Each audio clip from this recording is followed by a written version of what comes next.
Hello friend, BEd शिक्षा में आप सभी का स्वागत है। आज हम होम साइंस के पाठ्य योजना संख्या नंबर 9 के बारे में आप लोग से चर्चा करेंगे। पर इसमें हम पहले विद्यालय का नाम डालेंगे। जो आपके विद्यालय का नाम होगा उसको आप डालेंगे। फिर उसके बाद आप दिनांक, कक्षा, वर्ग, विषय, चक्र और डालेंगे। फिर उसके बाद आ जाएगा हमारा प्रकरण आप क्या होगा, खनिज लवण है।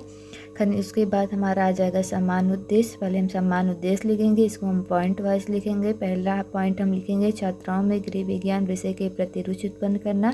सेकंड पॉइंट होगा हमारा छात्राओं को पोषक तत्व के बारे में जानकारी देना। थर्ड पॉइंट घरेलू कार्यों एवं स्वच्छता संबंधी महत्व बताना। फोर्थ पॉइंट होगा हमारा छात्राओं को रोग के सामान्य कारणों से अवगत कराना। यह हमारा सामान्य उद्देश्य हो जाएगा। फिर उसके बाद आ जाएगा हमारा विशिष्ट उद्देश्य। विशिष्ट उद्देश्य में हमारा पॉइंट वाइज इसको भी हम लिखेंगे। विशिष्ट उद्देश्य पहला फर्स्ट पॉइंट होगा हमारा छात्राएं पोषक तत्व खनिज लवण को जान सकेंगी तथा उन्हें परिभाषित कर सकेंगी। सेकंड पॉइंट हो जाएगा हमारा छात्राएं खनिज लवण प्राप्ति के स्रोतों को बता सकेंगी। थर्ड पॉइंट होगा छात्राएं खनिज लवण कार्य एवं महत्व का वर्णनात्मक अध्ययन कर सकेंगी। फोर्थ पॉइंट होगा हमारा छात्राएं खनिज लवण की कमी से होने वाले रोग के कारणों को जान सकेंगी। फिफ्थ पॉइंट हो जाएगा हमारा फिफ्थ पॉइंट होगा हमारा छात्राएं खनिज लवण द्वारा पोषक तत्व को प्राप्त करके उनका निदात्मक अध्ययन कर सकेंगी। हमारा विशिष्ट उद्देश्य हो जाएगा। इसके बाद हमारी सहायक सामग्री होगी कक्षा उपयोगी। इसमें सहायक सामग्री में हम लिखेंगे कक्षा उपयोगी सामग्री। इसमें हम चाक, डस्टर, सैनपट आदि लिखेंगे। फिर उसके बाद आ जाएगा पूर्व विज्ञान। पूर्व विज्ञान में हम लिखेंगे छात्राएं पोषक तत्व तथा उनकी कमी से होने वाले रोगों के बारे में समान जानकारी रखती हैं। इस हो जाएगा हमारा पूर्व ज्ञान। पूर्व ज्ञान के बाद आ जाएगा हमारा प्रस्तावना प्रश्न। प्रस्तावना प्रश्न को हम 3 कॉलम बनाएंगे। पहला कॉलम होगा क्रम संख्या, फिर उसके बाद छात्राध्यापिका कथन, फिर उसके बाद छात्रा कथन। इसमें हम फर्स्ट पॉइंट लिखेंगे बच्चों नमक कैसा उपयोग करना चाहिए। बच्चे बताएंगे, छात्राएं बताएंगे आयोडीन युक्त होना चाहिए। फिर उसको सेकंड पॉइंट लिखेंगे आयोडीन प्राप्ति के स्रोत बताइए। आयोडीन बच्चे बताएंगे समुद्र के पानी से बने नमक, समुद्री मछली आदि से। थर्ड पॉइंट हो जाएगा हमारा समुद्री पानी से बने नमक में कौन सा पोषक तत्व पाया जाता है। यह समस्यात्मक प्रश्न होगा। छात्राएं इस पे मौन हो जाएंगी। फिर हमारा आ जाएगा उद्देश्य कथन। उद्देश्य कथन बच्चों आज हम खनिज लवण के बारे में विस्तार पूर्वक अध्ययन करेंगे। उसके बाद आ जाएगा हमारा प्रस्तुतिकरण। प्रस्तुतिकरण प्रश्न में हम 6 कॉलम बनाएंगे। पहले हम क्रम संख्या, फिर शिक्षण बिंदु, फिर छात्राध्यापिका क्रिया, फिर छात्र क्रिया, शिक्षण बिंदु और पट्टकार लिखेंगे। आप क्रम संख्या में हम 1 डालेंगे। फिर उसके बाद हम शिक्षण बिंदु में हम डालेंगे खनिज लवण का परिचय। फिर अध्यापिका छात्र से प्रश्न करेंगे खनिज लवण क्या है। छात्राएं बताएंगी खनिज लवण एक पोषक तत्व है। यह प्रश्नोत्तर विधि होगी। फिर उसके बाद सेकंड प्रश्न करेंगे प्रमुख खनिज लवण कौन कौन से हैं बताइए। बच्चे मौन हो जाएंगे। यह समस्यात्मक प्रश्न होगा। फिर इसका छात्राध्यापिका इसका स्पष्टीकरण देंगे। इसमें छात्राएं ध्यानपूर्वक सुनेंगी। स्पष्टीकरण में बताएंगे खनिज एक प्रकार का रासायनिक तत्व है जो प्रकृति में स्वतंत्र रूप से पाया जाता है। यह विटामिन की तरह शरीर को स्वस्थ रखने तथा संचालन में आवश्यक भूमिका निभाते हैं। खनिज लवण हड्डियों, दांतों व मांसपेशियों का निर्माण करते हैं तथा कोशिका की मरम्मत करता है। प्रमुख खनिज लवण कैल्शियम, फास्फोरस, लौह, आयोडीन और सोडियम है। फिर उसके बाद हम लिखेंगे या प्रश्नोत्तर विधि होगी। फिर श्याम पट्टिकार लिखेंगे। श्याम पट्टिकार में हम लिखेंगे प्रमुख खनिज लवण बताइए। इसमें हम लिखेंगे पॉइंट वाइज कैल्शियम, लौह, आयोडीन, सोडियम, मैग्नीशियम इत्यादि। और इसमें हम शिक्षण विधि में प्रश्नोत्तर विधि लिखेंगे। फिर स्पष्टीकरण व्याख्यान लिखेंगे। इसमें हम छात्र ध्यानपूर्वक सुने।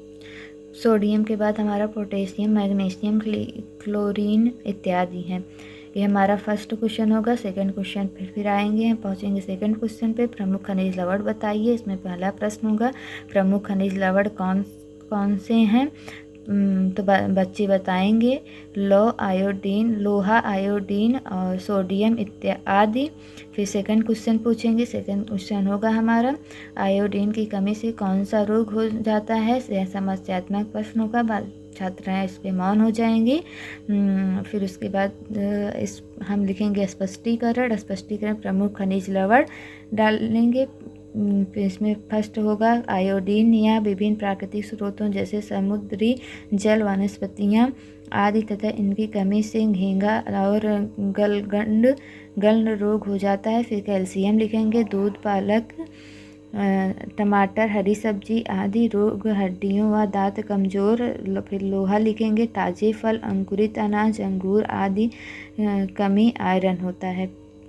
फिर आ जाएगा इसमें हम छात्र क्रिया में समस्यात्मक प्रकार, छात्राएं ध्यानपूर्वक सुनेंगी। शिक्षण विधि लिखेंगे, इसमें प्रश्नोत्तर विधि होगी। समस्यात्मक व्याख्यान विधि होगी। व्याख्यान विधि इसमें लिखेंगे प्रमुख खनिज लवण स्रोत बताएंगे, जिसमें हो जाएगा नमक, दूध, फल और पालक।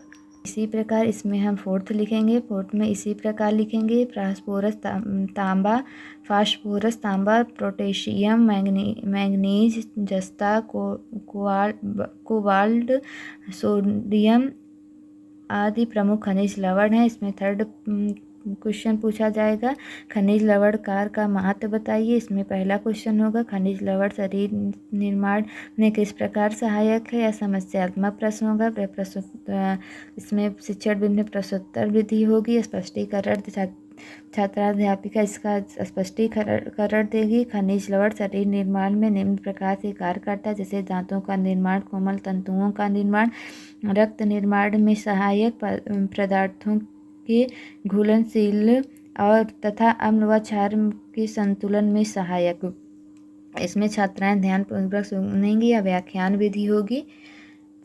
उसके बाद हमारा प्रश्न बनेगा, बोधात्मक प्रश्न हम डालेंगे। फिर उसमें होगा, पहला होगा इसमें आयोडीन की कमी से कौन सा रोग हो जाता है। सेकंड प्रश्न बनेगा, प्रमुख खनिज लवण कौन से हैं।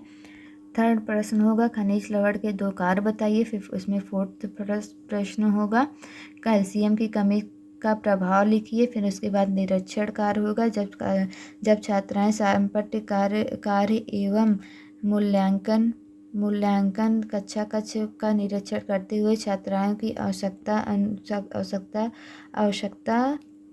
अनुसार सहायता प्रदान करेंगे। पुनरावृत्ति प्रश्न आ जाएगा। इसमें हम पहला होगा, सही गलत का निशान लगाइए।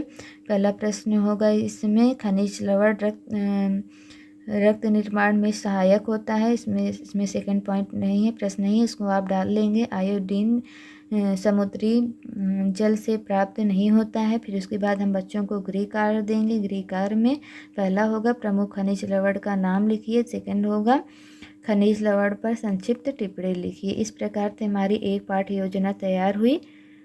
बहुत बहुत धन्यवाद।